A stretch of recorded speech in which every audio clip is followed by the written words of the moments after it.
चलो बेटा, आज हम लोग बात करेंगे अपने बिजनेस लॉ के पेपर के बारे में। ठीक है, जो पेपर आपका परसों होने वाला है उसमें कुछ इंपॉर्टेंट टॉपिक है, तो उससे रिलेटेड कुछ इंफॉर्मेशन है जो हम आपको प्रोवाइड करने चल रहे हैं। जरा आप ध्यान दोगे उस पर। सबसे पहले हम लोग बात करेंगे उसके पैटर्न पर। ठीक है, आपको एक चीज मैंने बताया था, देखो जब भी हम लोग बात करेंगे पेपर के पैटर्न पर, उसमें दो बात ध्यान रखना है हमको, है कि नहीं। देखोगे जैसे मैंने आपको बताया कि जो हमारा पेपर है, पेपर का पैटर्न चेक करोगे आप, तो पेपर का जो पैटर्न है हमारा, पेपर है हमारा 100 मार्क्स का। पेपर नंबर कौन सा है आपका? 2 है ना। किस यूनिवर्सिटी की बात करें हम लोग? इलाहाबाद यूनिवर्सिटी की। ठीक है, यहां तक कोई समस्या नहीं आनी चाहिए आपको। देखोगे 100 मार्क्स के पेपर को हमने दो पार्ट में डिवाइड कर दिया है। एक पार्ट है आपका सेक्शन ए और दूसरा पार्ट है आपका सेक्शन बी। ध्यान रखोगे जो सेक्शन ए का पार्ट है हमारा, ये कितने मार्क्स का है? टोटल 20 मार्क्स का है। और जो आपका सेक्शन बी है, ये इसके टोटल मार्क्स कितने हैं आपके? इसके मार्क्स हैं आपके 80।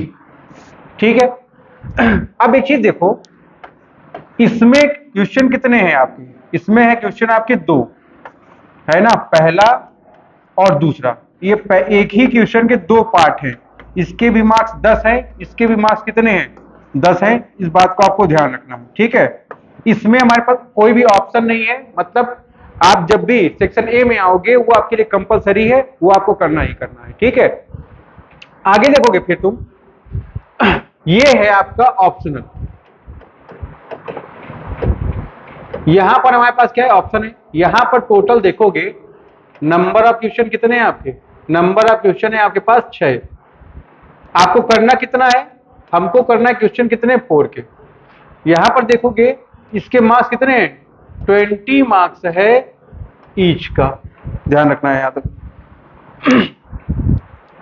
ये जो 4 क्वेश्चन है आपका, ये कितने नंबर का है? 20 नंबर का है। आपको 80 रिसीव करना है। ठीक, फिर मैंने एक बात क्लियर करना है आपको। देखो सबसे पहला हमारा एम क्या है? हमारा सबसे पहला एम है पेपर को कंप्लीट करना। ठीक, ध्यान रखोगे हम लोगों ने आपको क्या बताया कि मैक्सिमम आपको कितना लिखना है? मैक्सिमम हमने आपको बता रखा है कि बेटा 6 पेज पर हमको बात करो।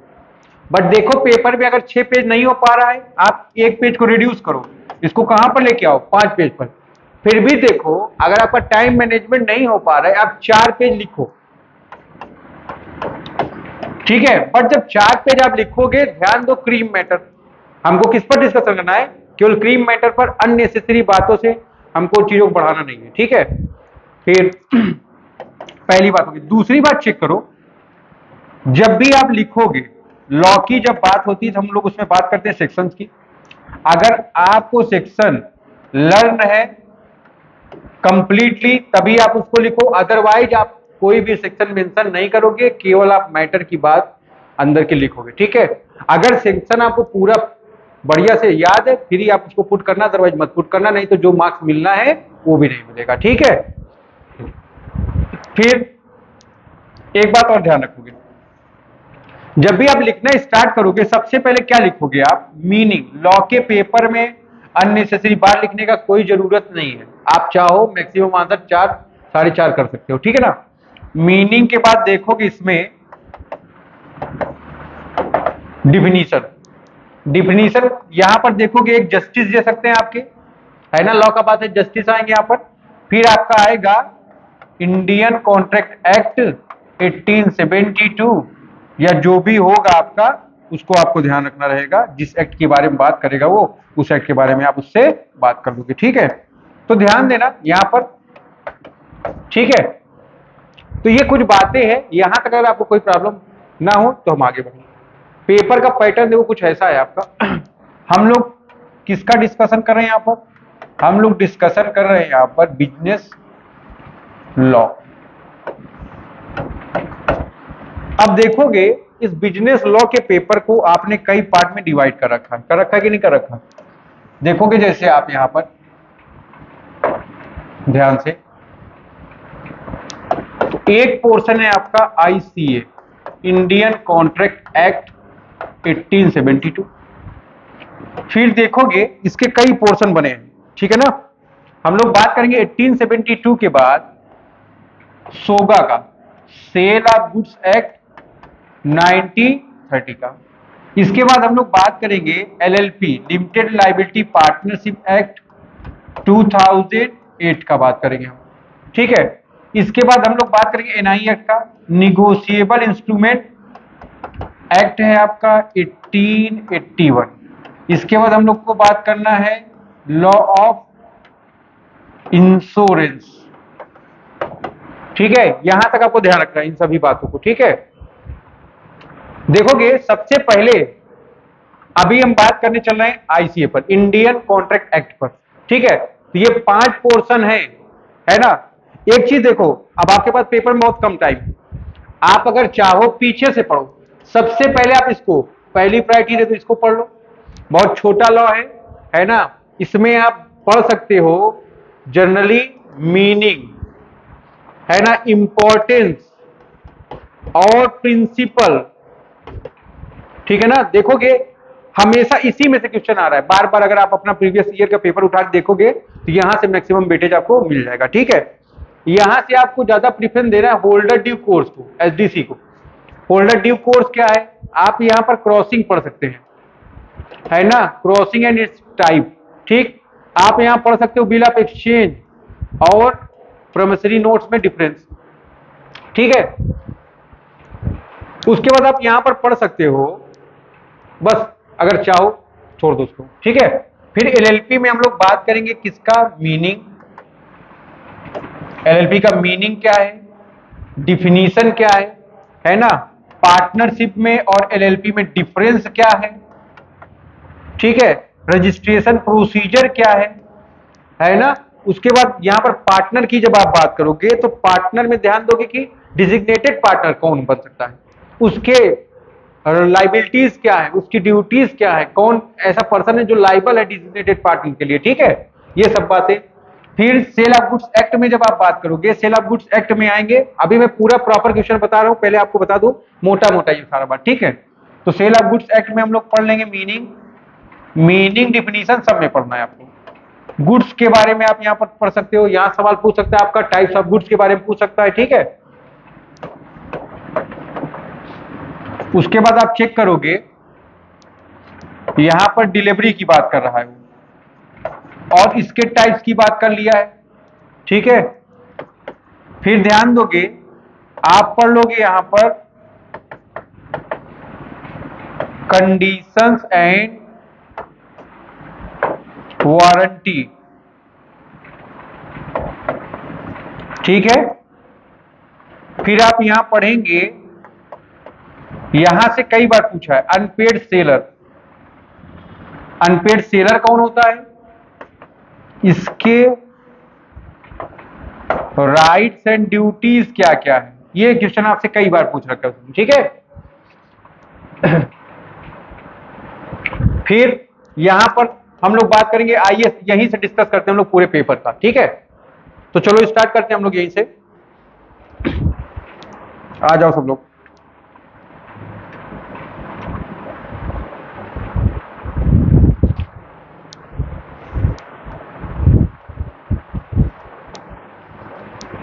पेपर मैंने आपका पूरा बना के रखा हुआ है, बस हम लोग को डिस्कस करना है। आ जाओ, देखो ये आपका बिजनेस लॉ का पेपर है, ठीक। हम लोग को यहां से स्टार्टिंग करना है, ध्यान रखोगे यहां से सबसे पहला क्वेश्चन जो हमारा आएगा यहीं से आएगा, ठीक है। देखेंगे हम लोग, सबसे पहले एक्सप्लेन करना है essential element of a valid contract. अगर एक वैलिड कॉन्ट्रैक्ट करना है आपको, उसके इसेंशियल एलिमेंट क्या क्या है, ठीक है।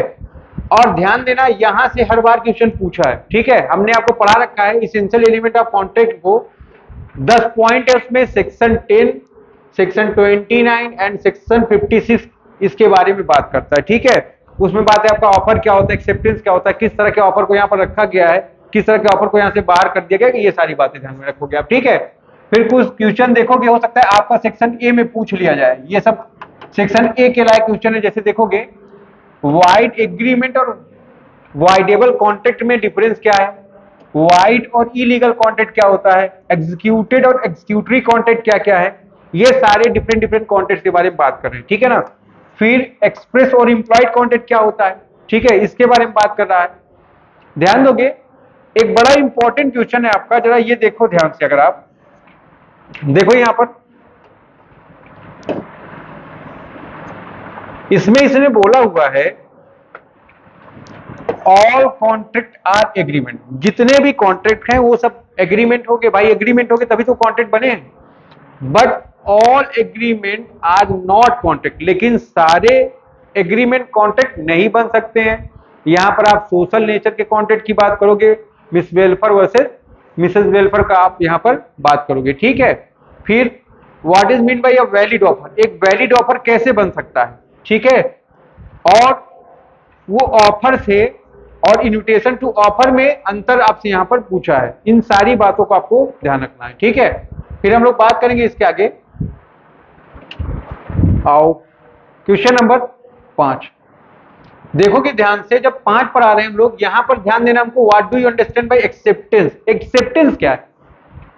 अगर कोई कॉन्ट्रैक्ट हम लोग को बनाना है तो उसके लिए सबसे रिक्वायरमेंट चीज क्या है, एक्सेप्टेंस होना चाहिए, एक्सेप्टेंस होगा तभी चीजें आगे बढ़ पाएगा, है ना। पहले ऑफर फिर एक्सेप्टेंस, ये सारी बातों को ध्यान रखोगे। हमको यहाँ पर इसेंशियल और वैलिड एक्सेप्टेंस देखना है, ठीक है ना। एक अच्छे या प्रॉपर एक्सेप्टेंस के लिए क्या क्या चीजें लाइबल हैं, ठीक है। There are any exception to this rule, इस रूल के क्या कोई एक्सेप्शन है, आप उनके बारे में प्रॉपर डिफाइन करो, ठीक है। देखोगे एक बड़ा अच्छा सवाल है, डिफाइन लैप्स ऑफ ऑफर, एक ऑफर कब लैप्स हो सकता है, हमने आपको पढ़ा रखा है। अगर आप टाइम रहते ऑफर को एक्सेप्ट नहीं करते हो तो क्या हो जाएगा, आपका ऑफर लैप्स हो जाएगा। या अगर टाइम मेंशन नहीं है रीजनेबल टाइम का, उस वाले क्वेश्चन में आपको बहुत सारे 8-10 रीजन बताए गए हैं, उन सबको आपको यहाँ पर मेंशन करना है, ठीक है। फिर काउंटर ऑफर की बात यहाँ पर कर रहा है, आपको काउंटर ऑफर भी डिफाइन करना है, ठीक है। फिर ये कह रहा है discuss the procedure and rules, वो प्रोसीजर और रूल्स के बारे में आपको बताना है जो किससे रिलेटेड है, communication of acceptance and revocation, ठीक है। फिर ये कह रहा है what is mean by consideration, consideration क्या होता है, कहां पर, इंडियन कॉन्ट्रैक्ट एक्ट 1872, कंसीडरेशन की मीनिंग डिफरेंट डिफरेंट लॉ में अलग अलग है, ठीक है।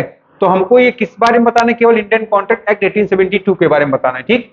फिर इसने बोला agreement without consideration is a wide, है ना, इस पर आपको कमेंट करना है। आपको बताया गया देखो क्विड प्रो को, है ना, हो सकता है आपको बोल दे क्विड प्रो को एक्सप्लेन, है ना।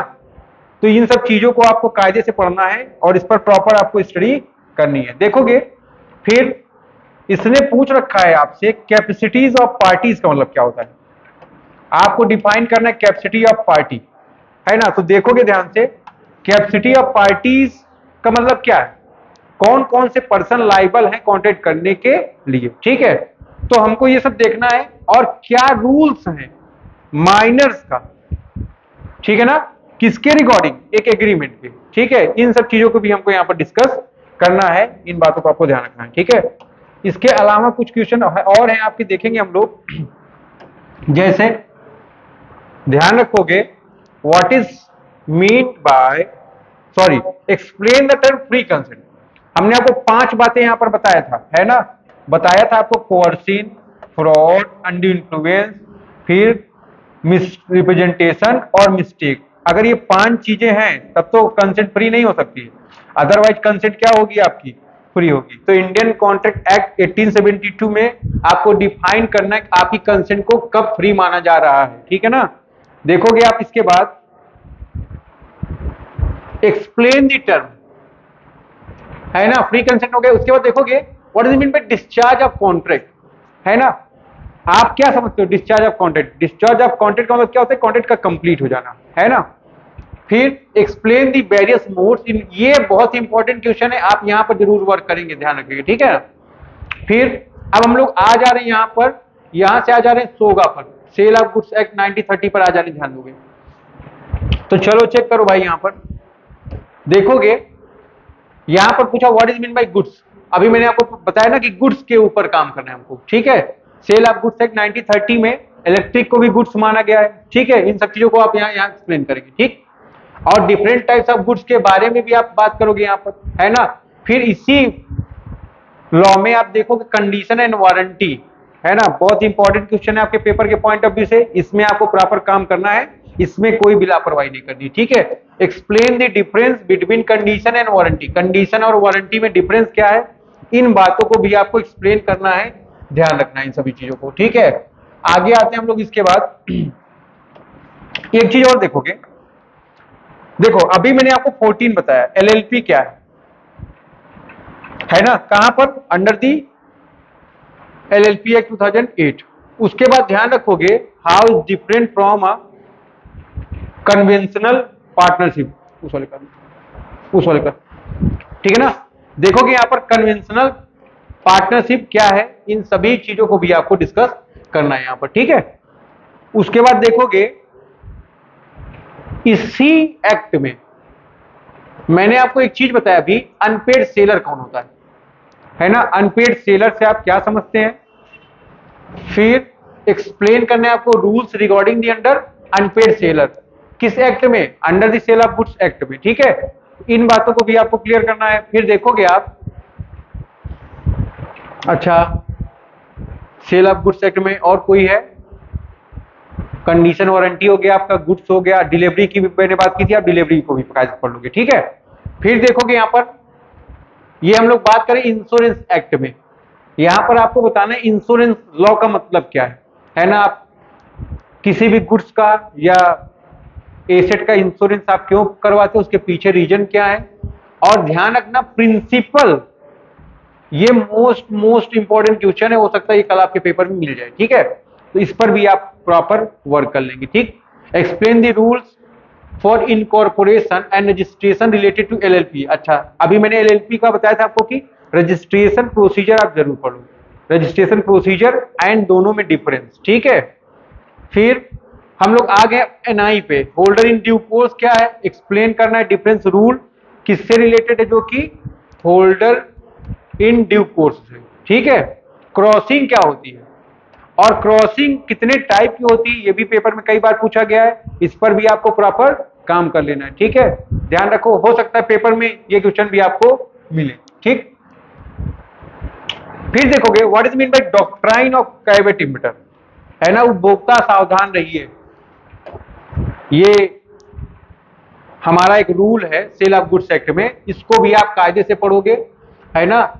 और ध्यान दोगे इससे रिलेटेड जो भी कैवेट इमिटर से रिलेटेड जो भी रूल रेगुलेशन है आप उसको प्रॉपर स्टडी करोगे, ठीक है। तो बिजनेस लॉ में जो मोस्ट ऑफ रिलेवेंट पॉइंट है वो इतने हैं। देखो अब 1 से 2 दिन में आप पढ़कर बहुत ज्यादा डीप में स्टडी नहीं कर सकते हो। देखो अब आपको क्या करना, मेन चीजों को उठा के एक बार प्रॉपर रीड कर लेना है, ठीक है ना। और जब एग्जामिनेशन में आए आप उसको लिखो। एक बात और ध्यान रखो, जब भी आप लिखना इन्वर्टेड कामा के अंदर तभी लिखना जब चीजें प्रॉपर आपको लर्न होगी। अगर आप प्रॉपर लर्निंग नहीं है, हम क्या कर रहे हैं, कुछ अपना वर्ड कुछ लॉ का वर्ड उसमें रिनोस कर रहे हैं, तो ध्यान रखोगे उसमें क्या करना है, हमको इन्वर्टेड कामा को यूज नहीं करना है, ठीक है। तो हमारे तरफ से कुछ इतनी बात है, ध्यान रखोगे। आपको अपने अकॉर्डिंग भी जो सुटेबल चीजें लग रही हैं आप उसको भी पढ़ सकते हो, उसमें कोई प्रॉब्लम की बात नहीं है, ठीक है। ये पेपर मैंने सबको भेज दिया है, जिसको पेपर समझ में ना आए वैसे तो आप इसको आराम से स्क्रीनशॉट ले सकते हो, लेकिन इसके बाद भी जिसको ना समझ में आए वो हमसे संपर्क कर सकता है मेरे नंबर पर, ठीक है ना, 7985925954 या 8574018977। अभी मैं इसको अपने चैनल पर अपलोड कर दे रहा हूं, ठीक है। आप लोग वहां से आराम से इसको निकाल सकते हो, ठीक। चलो तो इतना काम सारे बच्चे कर लेंगे, ठीक है। इसके आगे की जो बात होगी वो मैं आपको प्रॉपर अपना वीडियो अपडेट करता रहूंगा, ठीक है। तो हमारी तरफ से सभी को ऑल द बेस्ट अपने बिजनेस लॉ के पेपर के लिए, ठीक है। अब आप प्रॉपर अपना स्टडी करें और अच्छा नंबर गेन करें, ठीक है। द कॉमर्स हब एंड उसके टीम की तरफ से आपको best of luck, thank you.